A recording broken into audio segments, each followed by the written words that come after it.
देश की राजनीतिक पार्टियों को प्राइवेट कंपनियों से मिले चुनावी चंदे का डाटा मिल चुका है। सुप्रीम कोर्ट के आदेश के अनुसार इलेक्टोरल बॉन्ड से जुड़े आंकड़ों को चुनाव आयोग ने 14 मार्च को सार्वजनिक कर दिया। चुनावी बॉन्ड के माध्यम से राजनीतिक दलों को दान देने वालों में कई कंपनी और व्यक्ति शामिल है। इसी डेटा के मुताबिक जिस कंपनी ने सबसे ज्यादा इलेक्टोरल बॉन्ड खरीदे हैं उसका नाम future gaming and hotel services private limited है।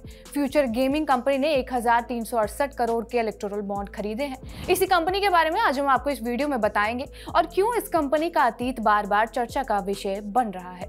नमस्कार, मेरा नाम है रिया शर्मा और आप देख रहे हैं TV9 Bharatvarsh. Future gaming and hotel services private limited को 30 दिसंबर 1991 में बनाया गया था। इस कंपनी की शुरुआत सेंटियागो मार्टिन ने की थी, जो इस कंपनी के चेयरमैन हैं। मार्टिन को भारत का लॉटरी किंग भी कहा जाता है। इसका कारण यह है कि मार्टिन ने महज 13 साल की उम्र में ही लॉटरी के बिजनेस की शुरुआत की थी। लॉटरी की दुनिया में कदम रखने से पहले उन्होंने म्यांमार के यांगून में एक मजदूर के रूप में भी काम किया है। इसके बाद मार्टिन 1988 में भारत लौट आए थे, जिसके बाद उन्होंने तमिलनाडु में अपने लॉटरी बिजनेस की शुरुआत की थी। कंपनी की वेबसाइट की माने तो future gaming and hotel services private limited को पहले मार्टिन लॉटरी एजेंसीज लिमिटेड के नाम से ही जाना जाता था। इस कंपनी ने भारत में लॉटरी के खरीदारों और विक्रेताओं का बड़ा मार्केटिंग नेटवर्क बनाया है। दक्षिण में कंपनी एक सब्सिडरी मार्टिन कर्नाटक के तहत काम करती है, जबकि उत्तर पूर्व में कंपनी ने मार्टिन सिक्किम लॉटरी खोली हुई है। इतना ही नहीं, कंपनी की वेबसाइट पर यह भी दावा किया गया है कि Martin all India federation of lottery trade and allied industries के अध्यक्ष भी हैं।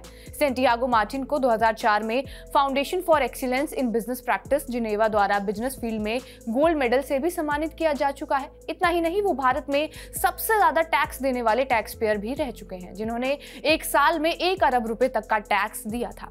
अब आपको यह भी बता देते हैं कि पिछले कुछ सालों में फ्यूचर गेमिंग कंपनी ने राजनीतिक पार्टियों को कितना चंदा दिया है। इस कंपनी ने अक्टूबर 2021 में सबसे ज्यादा इलेक्टोरल बॉन्ड की खरीदी की है। 2021 में इस कंपनी ने 195 करोड़ के इलेक्टोरल बॉन्ड खरीदे थे। इसके बाद साल 2022 में जनवरी में इस कंपनी ने 2 बार 210 करोड़ रुपए के चुनावी बॉन्ड खरीदे हैं और हाल ही में खरीदे गए बॉन्ड्स की बात करें तो जनवरी 2024 में फ्यूचर गेमिंग कंपनी ने 63 करोड़ रुपए के बॉन्ड खरीदे हैं।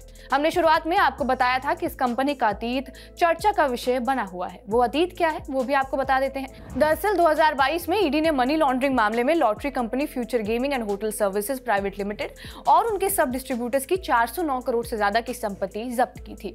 ईडी ने तब ये कहा था कि लॉटरी टिकटों की बिक्री से कमाई को गलत तरीके से गिफ्ट की ओर ले जाया गया है और कंपनी ने नहीं बिकी लॉटरी टिकटों को रखने और उन टिकटों पर टॉप प्राइस देने का भी आरोप लगाया हुआ था। और यह भी आरोप था कि कंपनी ने 2014 और 17 के बीच अवैध रूप से लगभग 400 करोड़ की कमाई की है। इसके अलावा 9 मार्च 2024 को ईडी ने रेत खनन की जांच से जुड़ी मनी लॉन्ड्रिंग जांच के तहत भी तमिलनाडु में लॉटरी किंग सेंटियागो मार्टिन के दामाद आदव अर्जुन के घर की भी तलाशी की थी। साथ ही साथ सेंटियागो मार्टिन की ईडी ने दूसरे मनी लॉन्ड्रिंग मामले में भी जांच की है, जो सिक्किम सरकार की लॉटरी की बिक्री से संबंधित मामला है। खैर, इलेक्टोरल बॉन्ड से जुड़ा मामला अभी भी सुप्रीम कोर्ट में चल रहा है, जिस पर रोज नए नए खुलासे हो रहे हैं और आए दिनों में नई जानकारी भी सामने आ सकती है। बहरहाल, आपका इस वीडियो पर क्या कुछ कहना हमें कमेंट बॉक्स में जरूर बताएं।